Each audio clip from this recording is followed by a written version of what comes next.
What is going on, guys? I am LaserBolt and welcome to another DMZ guide. Today we're going to be taking a look at the brand new shotgun called the MX Guardian. I'm going to give you the best build you could possibly put together, not only for DMZ but also to be very effective against players. Now, unlike the broadside, this only has 12 rounds in the mag, and you want to make sure that these 12 rounds have enough power to kill at least 2 to 3 players and give you the ability to maybe kill one player and still deal with bots. I'm going to show you guys exactly what I went ahead attachments I put on this gun, but if you want to know the exact tuning and why we tuned it that way to make the weapon even more powerful than these attachments, you're definitely going to want to make sure you watch the rest of the video. So let's jump in and take a look at the attachments, and then I'm going to break down each tuning and why we went that way. So first and foremost, we started with the 12 gauge explosive rounds. We went ahead and added the VX pineapple under barrel. For the muzzle, we added the Bryson choke. For the barrel, we went ahead and added the HYP LM, and of course for the laser, we added the point G3P04. Now, what do we want to do with this weapon when we're putting this weapon? We want this weapon to have really fast ADS. We want it to have a really good amount of bullet spread. And we also want to make sure that we have a really good amount of hip fire. Now, this is going to be extremely important because you want to make sure that when you're shooting the gun, not only are you getting a wide radius of bullet spread when you're shooting someone, so that means you're able to hit multiple enemies, but you're also getting an accurate hit as well. So let's go into each individual attachment, talk about the tuning we put in together, and as you see here in the gameplay, the gun actually does a really good job. It actually shreds really well against bots and also against players. So let's start off with the laser, guys. You could remove the laser if you don't want the laser, but we went ahead and added the laser once again for the simple fact that we wanted to get that hip control so we can get that nice hip fire. If you don't really do too much hip firing, you can remove the laser and put something else. But I think when this gun is up close and personal, that's when it shines, and hip fire is actually king up close and personal. So what exactly did we do as far as tuning for this one?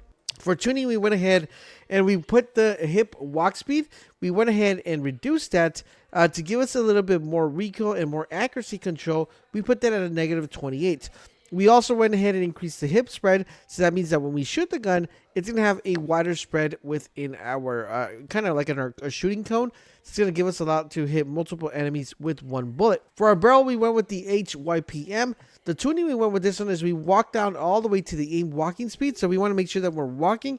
It gives us a really good mobility, and we went ahead and increased the damage rates to a +14. Now, if you go a little bit higher on the damage range, which I know a lot of people tend to go higher, you're going to mess it up, and you're going to actually reduce more mobility, and you're going to reduce more handling, and you definitely want to avoid that with this gun because it does have an upward kick, so you want to make sure you're managing the control of the gun while it's shooting.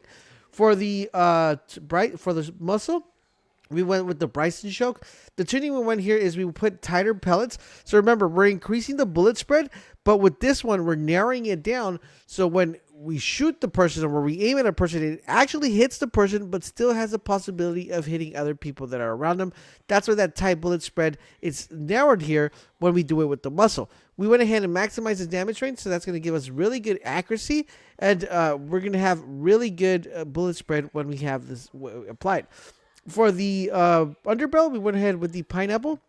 And for this one, guys, hip recoil control. Once again, we want to make sure we get that hip fire very well. And we put hip accuracy because we want to make sure that hip accuracy is extremely on point. We increase our recoil and accuracy here, not suffering from mobility and handling. Last but not least, guys, we went with the 12 gauge explosive. This is going to be really powerful against cars, but it's actually really good against players as well. The tuning we went here is, guys, we increase the damage range and the bullet velocity, allowing the bullet to get there as quickly as we possibly can. And we went ahead and increased the damage range right here. A lot of people are running Dragon's Breath in this gun. The only problem I see with Dragon's Breath when run with this gun, it is a burst rifle. So killing multiple enemies at once, it's going to be a little bit more challenging. I think with this build, it gives you everything you want, everything you need to be able to deal with bots and deal with players at the same time.